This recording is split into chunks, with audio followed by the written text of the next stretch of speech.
When looking at sport in relation to public health, the obvious benefit is that exercise will keep the public healthier.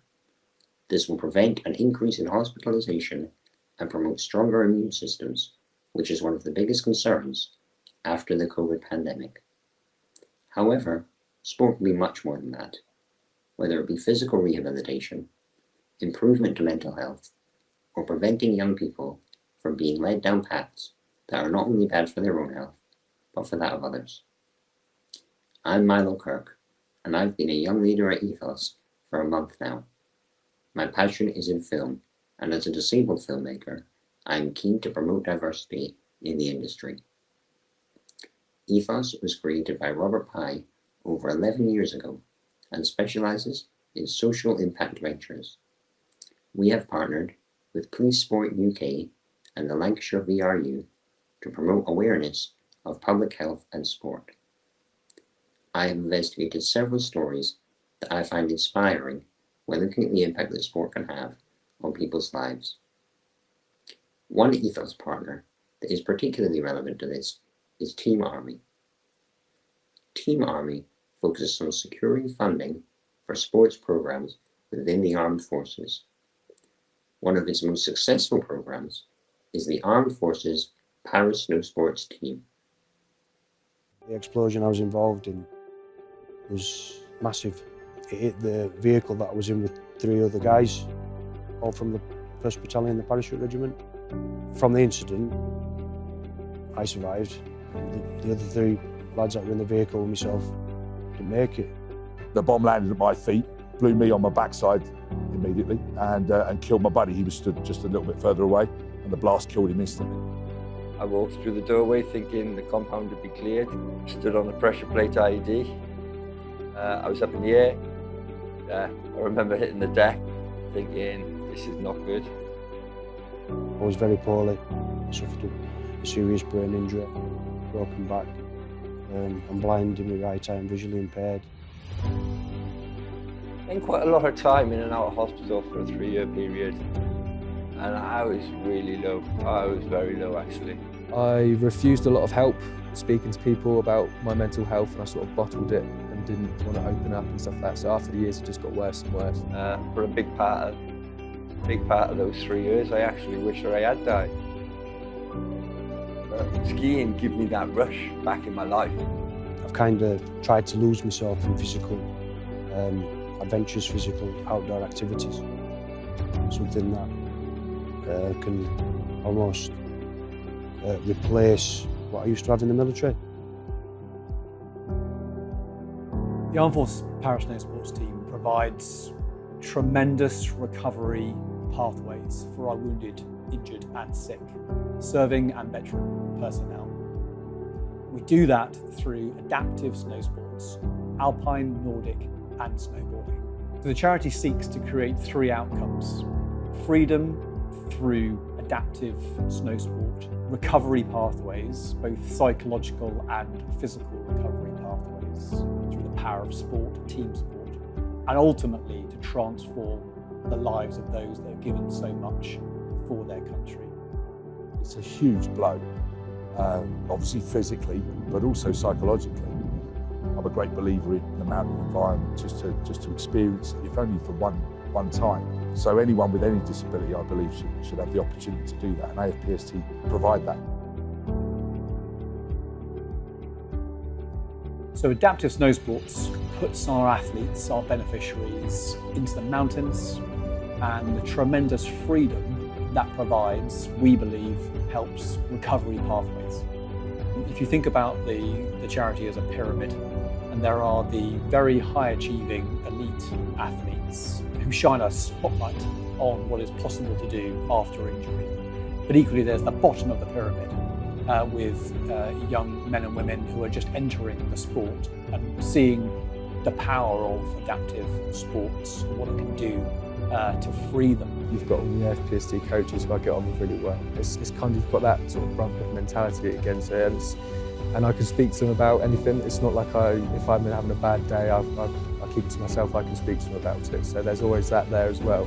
But being out on the snowboard, like we had a run 2 days ago through the fresh powder through the trees, I was literally screaming, best day ever. It was incredible. It was the best day snowboarding I've had. And yeah, the last thing on my mind then would have been my mental health. I love sport. It's what drives me in my life. So to be able to, and have the opportunity to be able to push myself at a sport, gives me that drive, gives me that reason to get up in the morning and go out and do what I love doing. The transformation of young lives is an inspiration to see. It is delivered through adaptive sport. Team Army and the AFPST shows the power of sport in rehabilitating those who have lost their livelihoods through injury. However, although this prevents the deterioration of its beneficiaries' physical and mental health, there are many other ways in which sport can impact the health of the public. Another organization and ethos partner that contributes to this through sports programs is Team Police. I spoke to Bill Skelly and Catherine Willoughby to find out more about the work that the Ethos Team Police co-venture has done and the impact of their various programs. So if we could start out, if you could just tell me how the relationship between Ethos and Team Police first came about. Team Police joint venture came about 2.5 years ago when I was exploring for Police Sport UK, the governing body for sport across the police service, opportunities to try and increase the revenue into police sport. I was very encouraged when I met with Rob and with other members of the Ethos team and with the Team Army personnel that this looked like it could be a really good thing for the police service to get involved in and to start our own opportunity. If you could tell me about some of the projects that you and Ethos have undertaken so far, what you think the impact of that has been and how your personal relationship with sport has influenced that. Yeah, One Team Active is sort of came about basically with a discussion with Sport England. It was an opportunity for us to look at and extend how we deliver a grassroots activity, as Bill rightly says, around wellbeing. I've had sport that's run, through my veins, for my entire life. So for me, value of sport is massively extended. So looking at the police service, because obviously I've served for 30 years, I know that the strains and stresses that the service undertakes. So the project is basically around looking at 2 cohorts of individuals which could really benefit from becoming more active. Those that are less than active, but also those struggling with mental health challenges. And with that, they attend an initial event day where we give them an introduction to lots of different activities. And we give them an educational phase as well on the benefits of being active and under nutrition, and basically to support their general well-being in service. So they follow 11 weeks of activity, and that hopefully will lead into a habit. And they'll understand how they can build that into their lifestyle and hopefully move on and change. There's loads of evidence to show how people, when they become active with their families, that can actually have huge benefits as well. So once you're feeling happier, that you've got more time, quality time with your family and quality time with your friends, you can benefit from that. It makes you feel so much better. Doing sport, I'm a sports person, Bill's a sports person. So we know those benefits of, getting out on the sports field, doing it. But it's not just about sport. Activity itself, just getting out in the fresh air, it's so good for your mental health, just breathing in that air. And at the moment, I think this pandemic has actually just emphasized that for many people, that just having that quality time with individuals, that space, that fresh air can really be a benefit.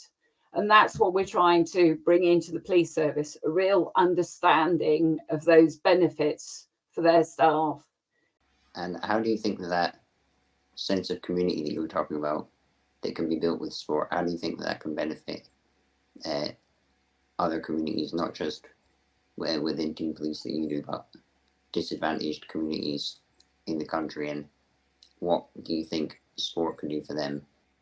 What we know within the kind of police sport world is that whilst there are many people who participate, there are also many who are coaches, referees, just supporters of lots of community sporting activity. And I think that our help to make them more active and to support them in what they're doing will have a kind of cascading effect through lots of different types of community.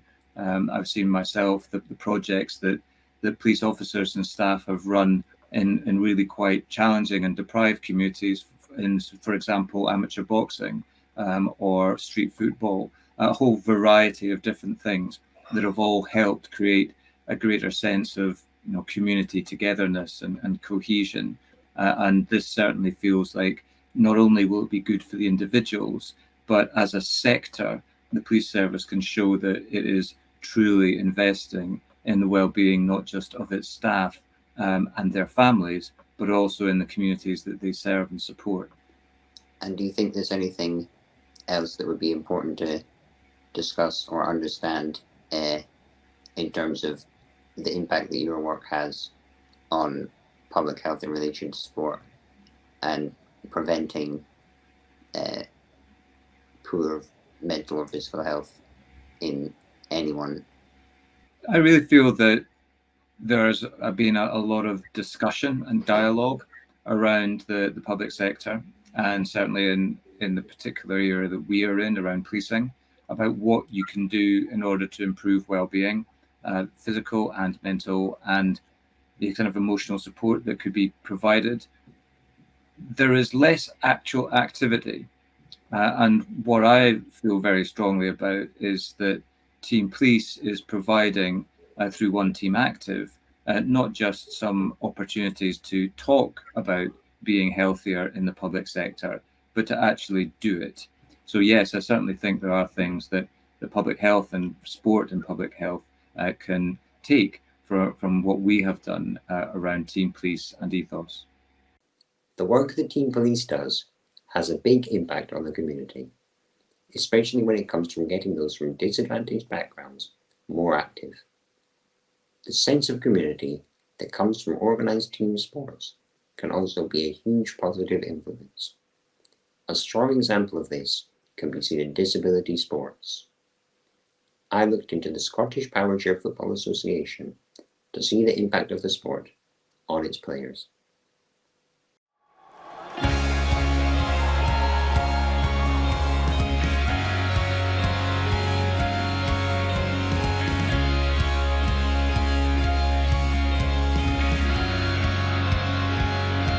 So the whole setup is just to build the kind of cup atmosphere of anything could happen, any team could beat any team. It's all quite intense on the day.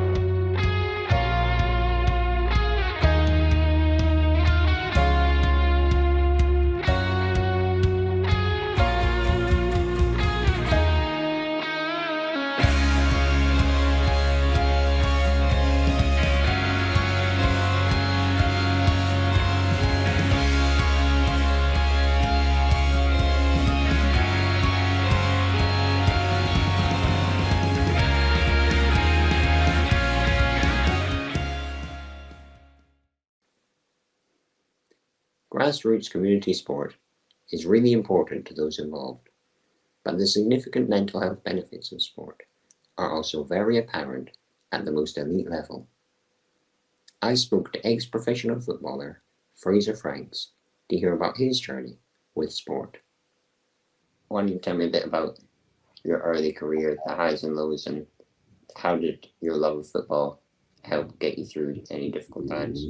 Yeah, it's strange when you go through a professional career. You have lots and lots of ups and downs. I've always loved the game, but there are definitely points in the game where you sort of fall out of love with it a little bit. Whether you're injured, whether you're not being selected for the team, whether you're playing poorly or you're being criticised by fans. But Yeah, I probably got given access really early to it because, as I said, I signed for Chelsea as an 8 or 9-year-old, so I was in quite a pressurized environment from a really early age. I was released when I was 16 years old. I went to Brentford and probably gained a lot of confidence from that because I was always one of the lesser players at Chelsea, sort of hanging on and getting left behind a little bit towards my later years there. But when I dropped down to a club at a lower level, I became one of the better players. I gained more confidence, and yeah, I signed professional at Brentford. I had a really bad knee injury, which kept me out for a year. And after that year, couldn't get back into the team at AFC Wimbledon. And I had to, at the age of 21, I had to drop out of professional football and go and play semi-professional. But that probably was the rebirth of my football career. So in that time at Welling United, I dedicated myself more than I've ever done in my life. And yeah, I did feel like my career, took off from there. With Luton Town, we won promotion. I then went to Stevenage in League Two, and yeah, became a real key player for them. I won Player of the Year in my first season there, and something I'd always wanted to do was not go from club to club to club and become this kind of player. I wanted to stay somewhere for a period of time and play over 120 games for a club, and I did that at Stevenage.